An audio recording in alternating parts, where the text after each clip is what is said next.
Olá, turma, tudo bem com vocês? Então vamos continuar a nossa aula, né? A segunda parte da aula sobre China.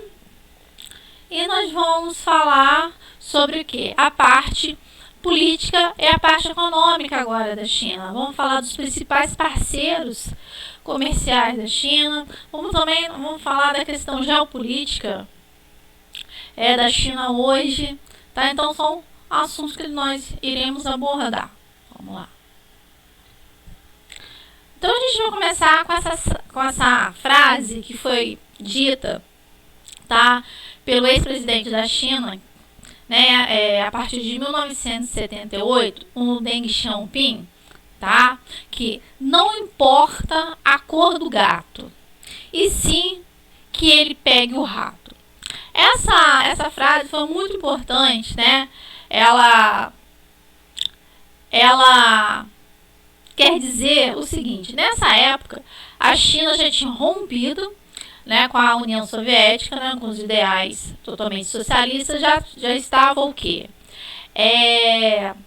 Com a proximidade com quem? Com os Estados Unidos. A China já estava crescendo.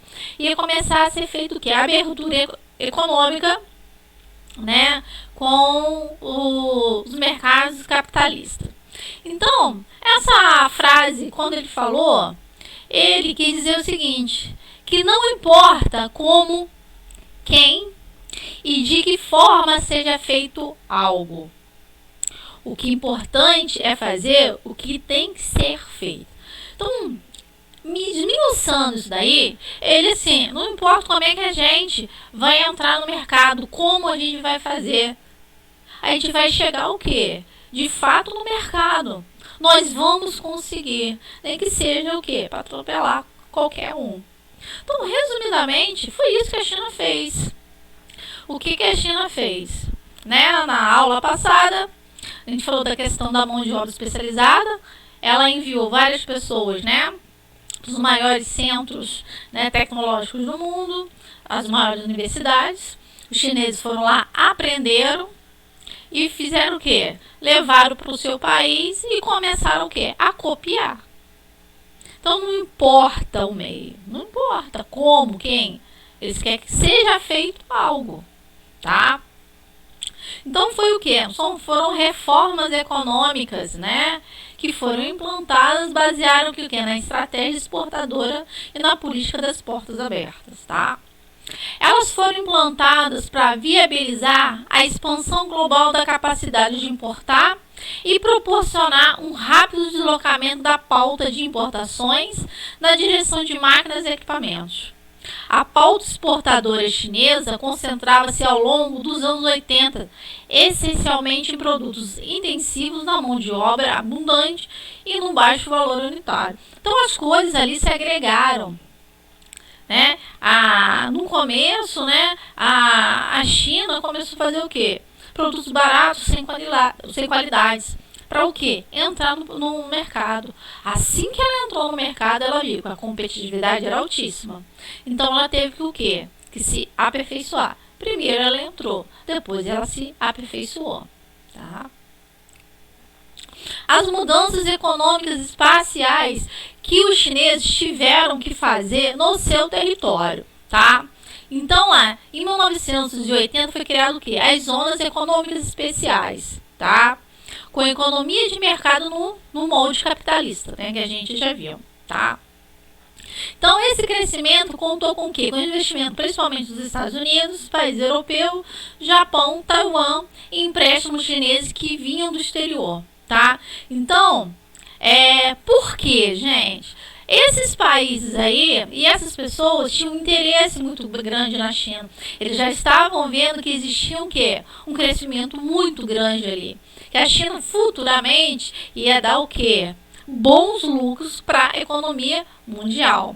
Só que antes da década de 80, aí a gente viu que em 1978, né, houve o quê? Lá com Deng Xiaoping, um programa de 4 modernizações, que foi a base para que essas zonas econômicas especiais, tá, eles crescessem, que é o quê? Ele priorizou a produtividade em detrimento da igualdade social, tá? As taxas de crescimento econômico da China figuraram entre as maiores do mundo, tá? Então, ele começou o quê? Da base para um todo, tá? Para conseguir esses investimentos, ele começou do micro para o macro. Vamos lá. A China, uma das maiores potências mundiais, oficialmente chamada República Popular da China, é um país socialista e uma das civilizações mais antigas do mundo. O país atualmente possui a segunda maior economia, perdendo apenas para os Estados Unidos. Encaminha para ocupar o topo do ranking e é o mais populoso do planeta. Então, essas informações a gente já estudou na aula passada. A cultura chinesa é repleta de tradições e particularidades. A China participa de organizações, tais como, a Organização Mundial do Comércio, os BRICS, a Cooperação Econômica Ásia-Pacífica, um bloco econômico, tá? E é também membro permanente do Conselho de Segurança da ONU. Então, essas coisas aí, alguns eu já tinha comentado na outra aula. A China, como o Japão e assim, alguns países ali do Oriente, eles têm essa particularidade porque eles conseguiram que um desenvolvimento econômico e o desenvolvimento político e não deixou que as suas tradições, as suas particularidades de lado. Então tem o que? O passado e o presente muito junto ali. Então isso é muito legal, tá? Vamos lá. A China é considerado o país que mais cresceu economicamente nos últimos 25 anos, o que foi proporcionado pela abertura econômica a partir de 1976, que transformou a China em uma economia mista. O que seria uma economia mista? Seria o quê? Da união do Estado com a questão ali particulares, seria o privado, juntas querendo uma coisa só, tá? O BIP do país cresce cerca de 10% ao ano. Atualmente, a soma de riquezas produzidas ultrapassa 12 trilhões. A gente viu aí na aula anterior, De acordo com a Organização Mundial do Comércio, a China é uma das melhores nações para investimento estrangeiro. O país ocupa o primeiro lugar no ranking das exportações e o terceiro lugar no ranking das importações. Segundo o Observatório de Complexidade Econômica, no ano de 2017, a China exportou cerca de 2,41 trilhões e importou no mesmo ano aproximadamente 1,4 trilhões.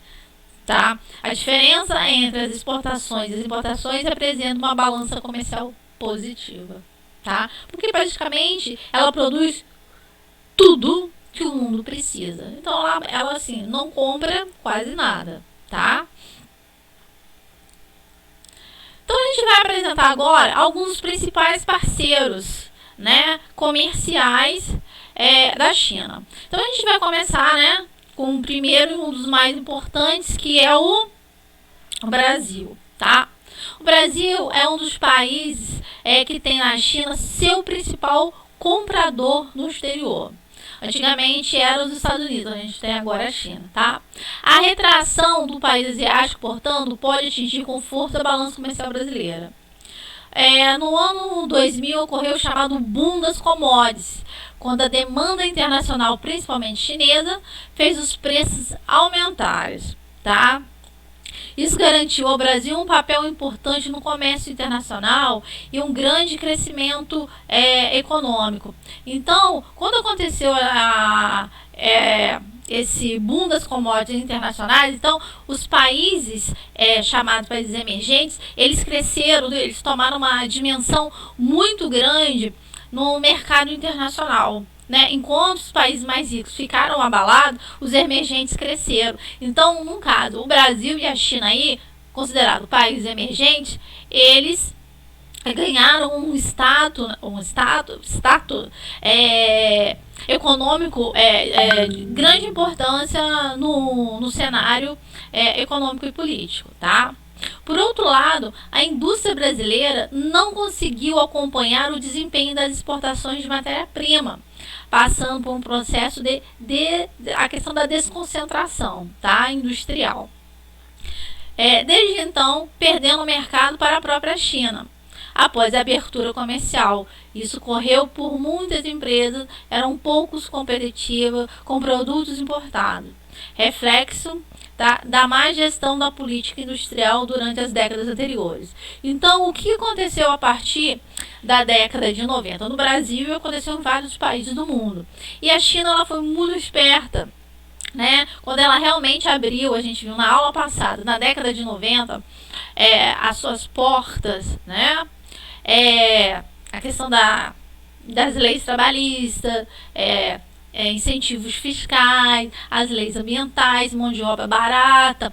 Então isso daí é chamariz para o quê? Para indústrias estrangeiras.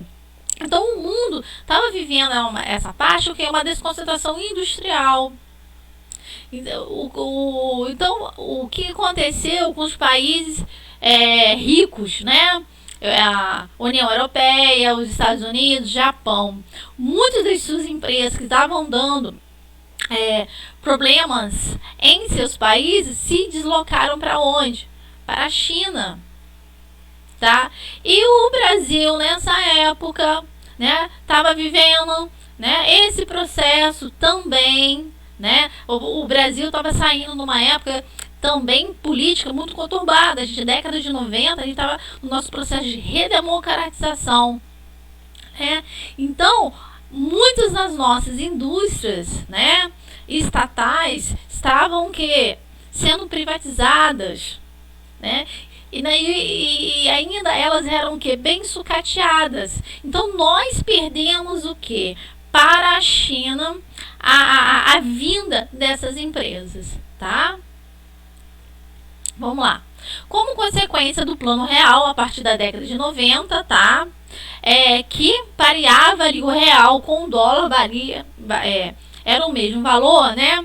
Para conquistar a confiança da moeda, a China ganhou um grande mercado para os produtos, sua indústria em desenvolvimento. Aqui no Brasil, quando lançou o Plano Real, tinha muito. Aqui, a cada esquina aqui no Brasil tinha a loja de R$1,99. Era o quê? Produtos vindo da China. Era bem baratos, né? Os produtos pirata. Então custava basicamente o quê? O mesmo valor do dólar. Então os produtos chineses começaram a invadir o quê? O mercado brasileiro, tá? Nessa tabela aí eu mostrei o que a China compra do Brasil, né? A soja, que é o maior produto, a questão de derivados de petróleo, né? Minérios, né? E seus concentrados aí, ferro, celulose. Então, a China é um dos nossos maiores compradores mesmo, o nosso maior parceiro aí, tá? Vamos lá. As relações internacionais aí. Então, a relação com a Europa. As relações entre a Europa e a China, principalmente na esfera comercial, não é nova, tá? Acontece desde a época das grandes navegações, tá? Tem aumentado consideravelmente nos últimos anos. A China permite grande quantidade de títulos da dívida pública de seus países europeus. Pois de seu interesse que eles continuem a comprar produtos chineses, mantendo a sua capacidade de pagar suas dívidas e fazer nova. Então isso para a China é ótimo, porque isso valoriza demais o que? O seu mercado, né? O seu produto, tá? Agora preste atenção nisso daí. A Europa, agora, para o outro lado, é uma grande exportadora de serviços para a China, como serviços financeiros, tá? Os maiores bancos, né? Principalmente localizado em Hong Kong, o centro financeiro do Sudeste Asiático está em Hong Kong, que é localizado aonde? Na China, tá? E de logística. Os países europeus também são favorecidos pela iniciativa do Cinturão Econômico da Rota da Seda e da Rota da Seda Marítima do século XXI. Eu coloquei até um mapa. Esse cinturão, gente, é aquele cinturão lá da época das grandes navegações, tá? Que agora no século XXI o que se intensificou. Então tanto a Europa quanto a China querem estreitar esse laço aí da rota comercial mesmo, dela ficar o quê? Muito mais forte, que se propõe a ligar a China com a Ásia Central, a Europa, por meio de investimento em logística, como ferrovias e portos. Então, gente, é um investimento para ambos os lados ganharem. Então, no mapa aí, vai ligar lá a capital, Pequim, vai passar por algumas cidades importantes, né? Vai ligar aí vários países da Europa, né? Até chegar onde? Ali no começo, a Turquia, da parte europeia, né? Ali a parte das ferrovias e a parte de portos, né? Ali nas zonas especiais de exportação, fazendo todo o contorno ali do Sudeste Asiático, né? Entrando ali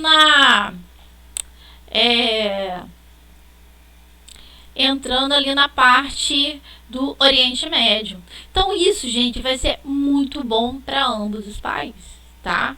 Vamos lá. A África, outro continente também que está sendo muito beneficiado com a parceria entre a China. O gigante asiático tem aumentado enormemente a sua presença no continente africano, fazendo grandes investimentos de infraestrutura. Que investimentos de infraestrutura são usinas hidrelétricas, rodovias, ferrovias, tá? Empréstimo aos países africanos. Esses empréstimos não têm requisitos como a manutenção dos direitos humanos ou imposições políticas que países ocidentais costumam fazer. E normalmente são maiores e os juros menores do que aqueles praticados pelo Ocidente. Lógico que a China quer algo em troca.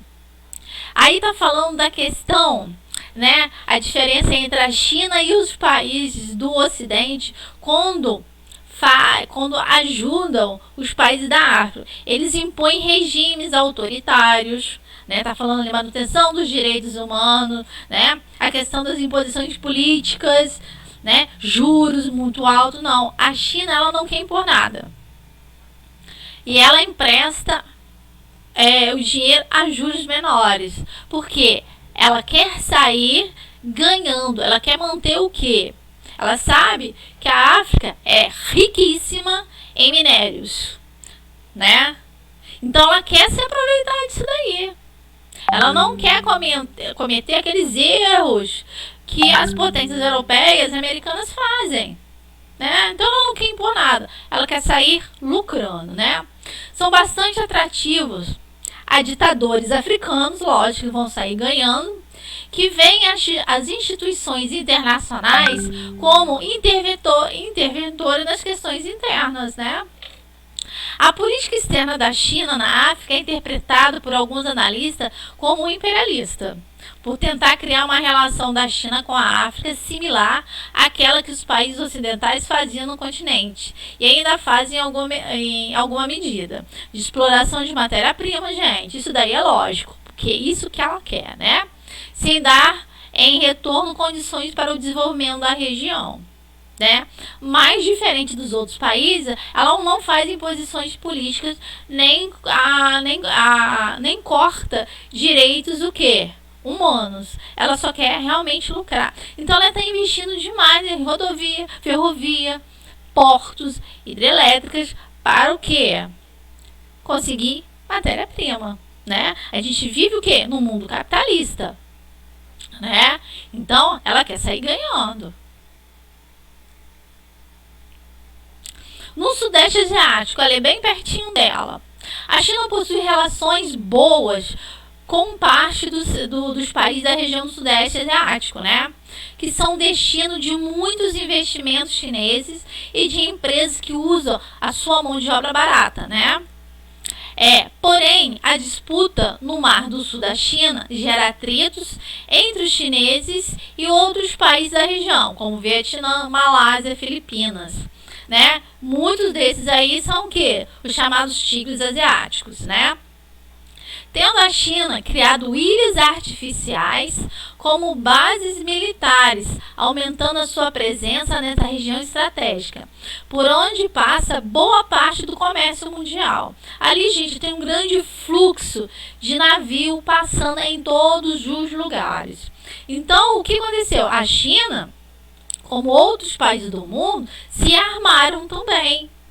Então, ela criou o quê? Ilhas artificiais, né, para se proteger no caso de alguma guerra. Então, o que acontece? Essas ilhas aí atrapalham o fluxo de navios que passam ali por perto, tá?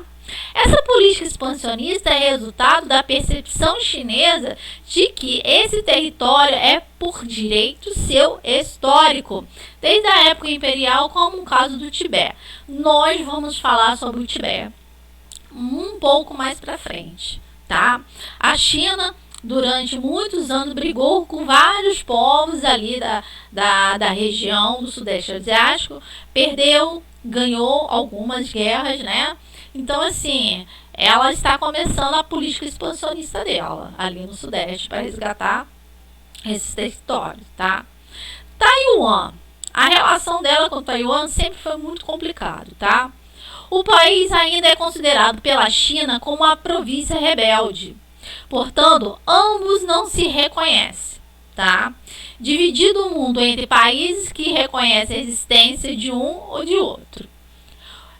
Os outros países do mundo podendo apenas reconhecer um deles, que é o caso da China, tá? Então, quando a gente fala sobre Taiwan, a gente fala da China, tá? É uma coisa só. Existe a China continental, que é o que a gente conhece, e a China insular.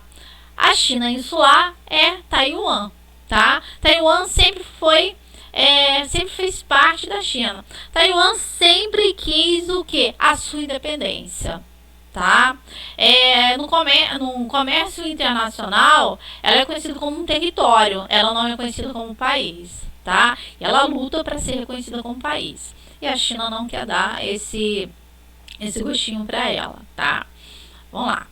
No entanto, atualmente, muitos países que antes reconheciam Taiwan passaram para o lado chinês. Lógico, né, gente? Né? Principalmente por causa dos investimentos de maior importância da China na economia mundial. Você tentar comparar Taiwan, que é um tigre asiático, lógico, está forte no mercado internacional, e você quiser comparar a China, você vai sair perdendo. Você ir para o lado da Taiwan, né? A gente viu aí a Taiwan aí desculpa, a China aí, ela no quesito, né, de importações e exportações aí, exportações é a primeira do mundo, importação é a terceira colocada. Você vai querer competir? Não vai, né? América Latina.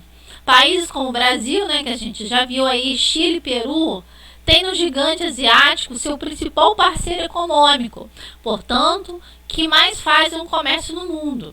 Alguns autores interpretam que essas relações, assim como da África, se configuram como regime de exploração apenas por outra potência e não os Estados Unidos. E realmente isso é verdade, tá? O país com relações políticas mais fortes com a China seria a Venezuela, por causa do petróleo, tá? Que recebe muitos recursos para a manutenção do regime de Nicolás Maduro, que agora não está mais no poder, né? E para continuar a enviar petróleo à China, destino de 18% das exportações venezuelanas. Além disso, empresas chinesas também estão em vários outros países, atuando principalmente nas áreas de energia e infraestrutura. Então, a China quer, aos poucos, fazer o seu expansionismo, como os Estados Unidos fez, né? Ela começou lá no século XIX, fez no século XX, século XXI agora, é a China que está fazendo isso aos poucos. E você pode ver a diferença de expansionismo que os Estados Unidos fez. Os Estados Unidos impunha a força. A China não quer impor a força, não. Ela quer chegar e retirar. Ela está fazendo o quê? Uma exploração. Ela não está impondo nada, né? Política externa, tá? Atualmente, a política externa da China, ela vai de encontro um dos seus principais objetivos, tá? Se estabelecer como uma grande potência europeia, uma grande potência global, né, no sistema internacional, possuindo grande capacidade econômica para influenciar as ações de outros países, né, aquecer um novo Estados Unidos, mas com uma roupagem diferenciada, tá?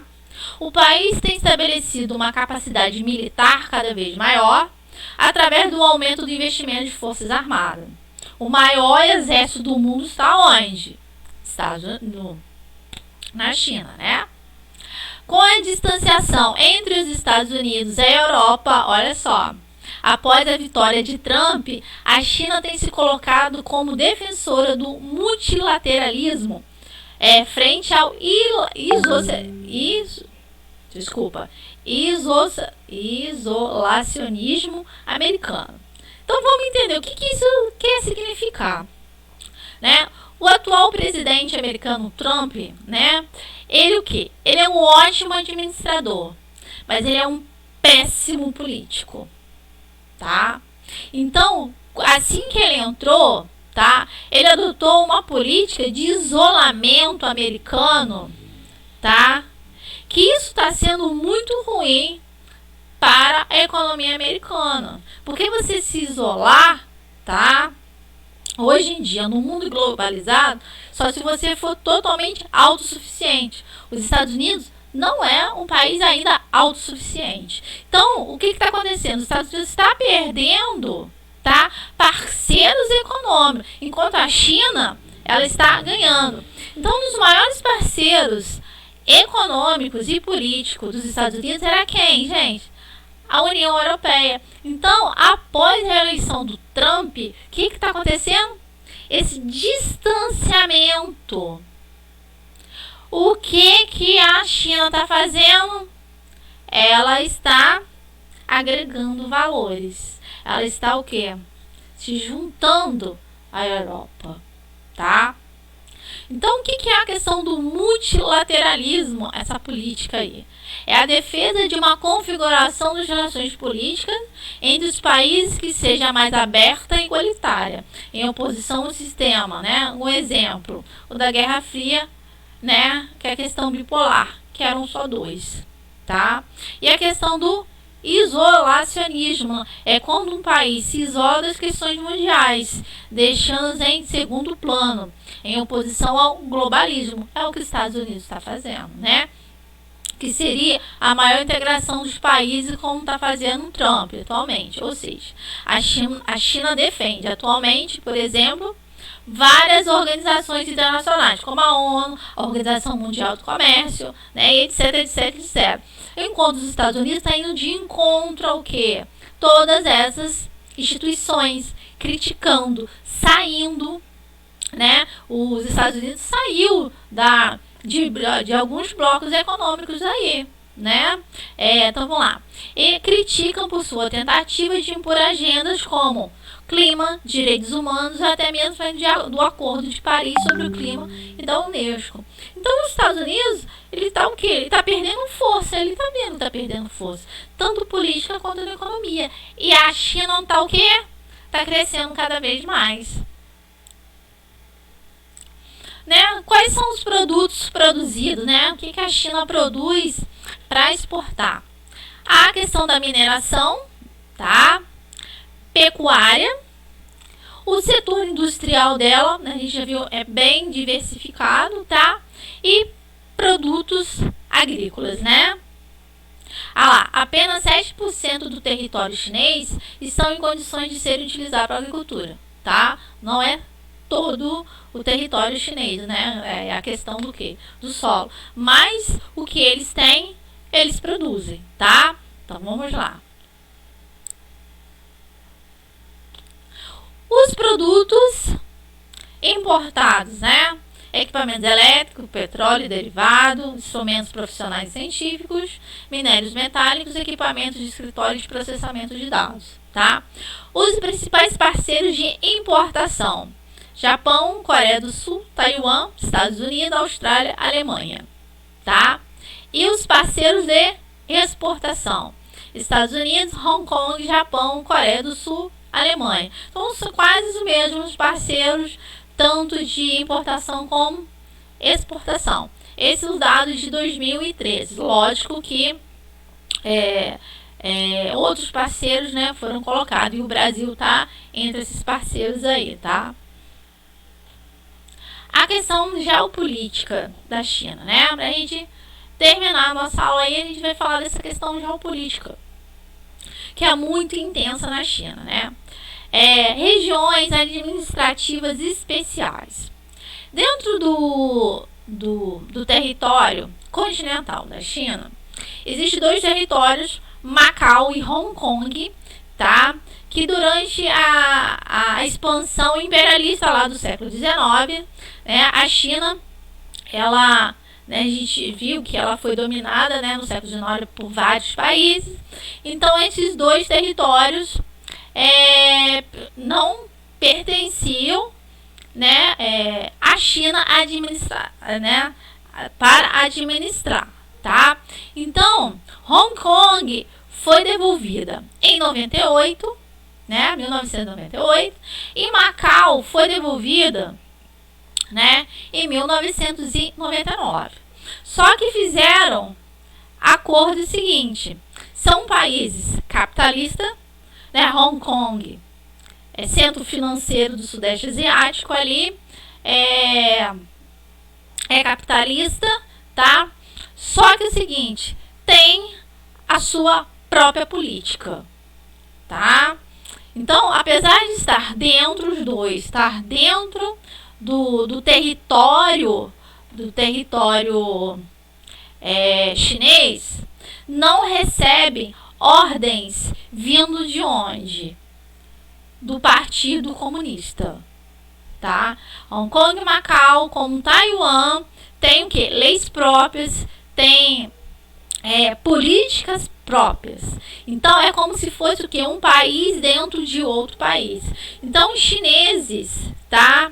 Não podem ultrapassar as fronteiras do que? De Hong Kong e Macau sem autorização, tá? Vamos lá. Então, o que acontece? Tem muito impasse político, principalmente com Hong Kong, porque Hong Kong também o que? Quer se separar, né? Quer ser o que? Independente da China. E a China, lógico que não quer o que? Essa separação, né? Então existe muito impasses políticos aí. O ano passado e o começo desse ano estava tendo, em comemoração, né, que teve na década de 90 aí, do massacre da Praça Celestial, em comemoração, a China proibiu,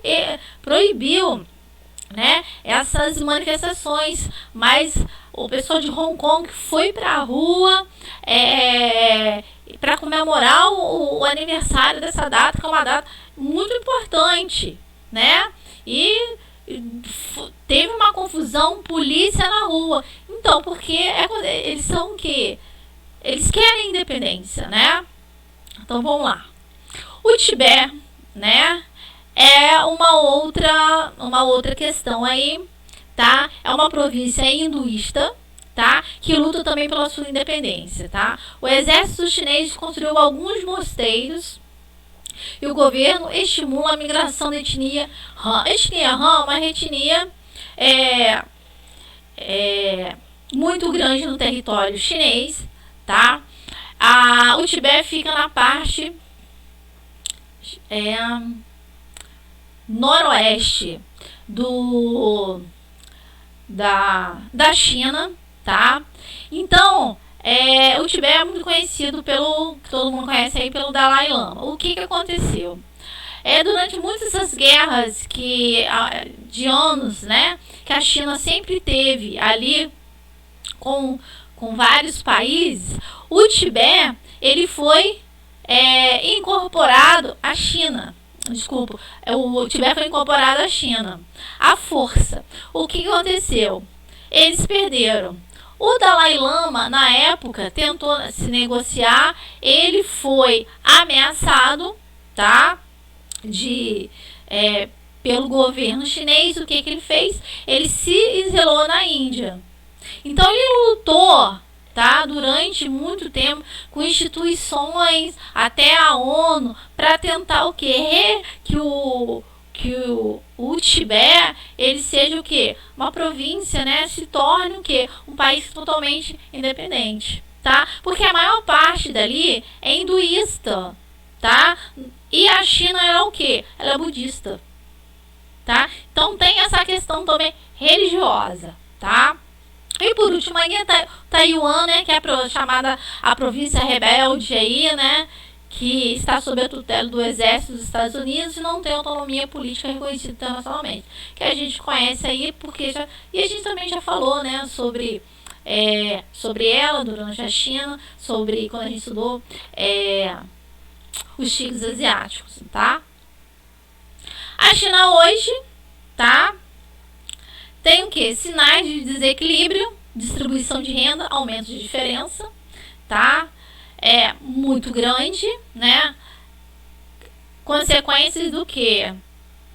Da economia de mercado, tá? Degradação ambiental, corrupção, lógico que tem mesmo tendo a pena de morte, greves operárias. Está acontecendo porque o povo chinês, né, trabalhador, ele exige isso, tá? Níveis alarmantes de desigualdade social está cada vez maior. O segundo maior BIP do mundo triplicou a renda per capita de 2004 a 2012, 12% dos chineses abaixo da linha de pobreza, tá? O valor de referência para a miséria é de 1,25 dólares ao dia, enquanto lá na China, né, o da pobreza, o da pobreza é de 2 dólares, tá? O aumento dos custos trabalhistas, tá? Produtos chineses se tornam menos competitivos no mercado, né? Pressão por democracia, isso aí já vem já há muito tempo, tá? Ativismo crescente na internet, mas há censura entre os meios de comunicação, tá? Muitos endereços da internet são bloqueados. Então existe palavras, tá? Que quando você coloca na internet, palavras que você coloca na internet, tá? Tipo censura. Na China não se sabe o que é isso. Então os meios de comunicação na China eles são totalmente controlados pelo Estado, tá? Então a questão pela liberdade democrática lá é muito forte, tá? Não há liberdade de imprensa, tá? E pressão por reformas democráticas, principalmente em Hong Kong, tá? Então a nossa aula de China, tá? Ela finalmente termina aqui, ok? Vamos lá. Então aguardo vocês na próxima aula.